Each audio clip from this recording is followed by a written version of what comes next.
Baik, assalamualaikum warahmatullahi wabarakatuh. Perkenalkan, nama saya Muhammad Akbar.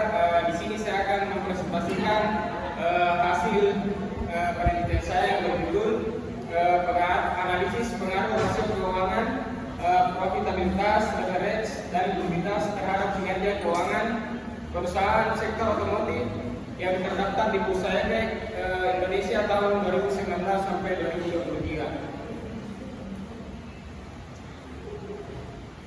Baik, yang pertama itu pendahuluan. Latar belakang, sektor otomotif merupakan salah satu sektor industri yang memiliki peran penting dalam pertumbuhan ekonomi di Indonesia sebagai salah satu kontributor utama terhadap produk domestik bruto atau PDB. Sektor ini tidak hanya memberikan lapangan pekerjaan yang luas, tetapi juga menjadi indikator vital dari dinamika perekonomian nasional. Namun, dalam beberapa tahun terakhir, sektor otomotif di Indonesia menghadapi berbagai tantangan seperti fluktuasi harga bahan baku, kebijakan regulasi pemerintah, hingga perubahan preferensi konsumen yang semakin mengarah pada teknologi ramah lingkungan. Oleh karena itu, kinerja keuangan perusahaan dalam sektor ini menjadi fokus utama bagi para pemangku kepentingan, termasuk investor, manajemen perusahaan, dan regulator. Baik, selanjutnya ada rumusan masalah. Yang pertama, apakah terdapat pengaruh profitabilitas, ROA, ROE, GPM, dan NPM terhadap valuasi perusahaan sektor otomotif pada tahun 2019 sampai 2023 yang terdaftar di Bursa Efek Indonesia atau BRI. Yang kedua, apakah terdapat pengaruh leverage dan debt terhadap valuasi perusahaan sektor otomotif pada tahun 2019 sampai 2023 yang terdaftar di Bursa Efek Indonesia? Yang ketiga, apakah terdapat pengaruh likuiditas, CR dan PR terhadap valuasi perusahaan sektor otomotif pada tahun 2019 sampai 2023 yang terdaftar di Bursa Efek Indonesia? Selanjutnya yaitu tujuan penelitian. Yang pertama, menganalisis pengaruh rasio profitabilitas, ROA, ROE, GPM, dan NPM terhadap kinerja keuangan perusahaan sektor otomotif yang terdaftar di Bursa Efek Indonesia pada tahun 2019 sampai 2023. Yang kedua, menganalisis pengaruh rasio leverage dan debt terhadap kinerja keuangan perusahaan sektor otomotif terdaftar di Bursa Efek Indonesia pada tahun 2019 sampai 2023. Selanjutnya yang ketiga, menganalisis pengaruh rasio likuiditas, CR dan PR terhadap kinerja keuangan perusahaan sektor otomotif yang terdaftar di Bursa Efek Indonesia pada tahun 2019 sampai 2023. Yang terakhir, mengevaluasi pengaruh simultan dari rasio profitabilitas, leverage, dan likuiditas terhadap kinerja keuangan perusahaan sektor otomotif. Selanjutnya yaitu metodologi penelitian. Yang pertama, teknik pengumpulan data. Studi dokumentasi mengambil data yang dibutuhkan dari laporan tahunan yang dipublikasikan oleh perusahaan otomotif yang terdaftar di Bursa Efek Indonesia. Review jurnal, studi literatur dilakukan dengan mengkaji jurnal-jurnal yang relevan mengenai pengaruh rasio keuangan terhadap kinerja perusahaan sektor otomotif dan hubungan antara rasio keuangan dan valuasi di perusahaan yang terdaftar di Bursa Efek Indonesia. Jurnal-jurnal yang diambil berasal dari Google Scholar serta sumber-sumber jurnal lainnya yang relevan dengan topik penelitian. Selanjutnya, teknik analisis data.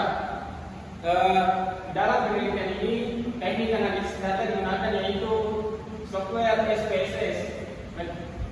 Metode analisis data adalah proses mengolah data menjadi informasi yang mudah dibaca dan dipahami. Metode yang digunakan dalam penelitian adalah dengan menggunakan analisis statistik dengan program SPSS. Data yang telah dikumpulkan dalam penelitian ini akan diolah dan dianalisis. Selanjutnya hasil dari pembahasan. Yang pertama uji normalitas. Berdasarkan hasil normalitas di atas di samping terlihat nilai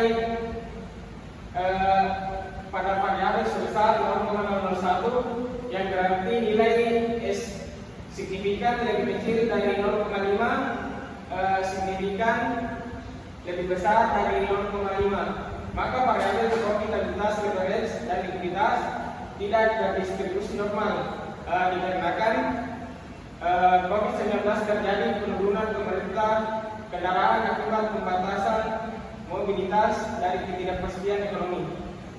Selanjutnya uji multikolinearitas. Dari data di samping diketahui bahwa nilai toleransi semua variabel bebas lebih dari 0,1 dan mulai tidak ada yang lebih besar dari 10 berdasarkan hasil uji multikolinearitas tersebut. Maka persamaan model regresi yang diajukan tidak terdapat masalah multikolinearitas dan layak untuk digunakan. Selanjutnya uji autokorelasi. Nilai Durbin Watson sebesar 0,77 yang berada jauh di bawah angka 2 menunjukkan adanya indikasi autokorelasi positif dalam residual model regresi. Autokorelasi positif berarti bahwa nilai residual yang rendah cenderung diikuti oleh residual rendah berikutnya dan nilai tinggi cenderung diikuti oleh nilai tinggi. Selanjutnya autoheterogenesitas. Berdasarkan hasil grafik di samping tidak ada masalah heterogenesitas dalam model ini. Sebagian besar nilai residual berada dalam rentang normal meskipun terdapat beberapa titik yang jauh dari pusat, namun tidak menunjukkan adanya outlier ekstrim yang signifikan. Selanjutnya ada uji T.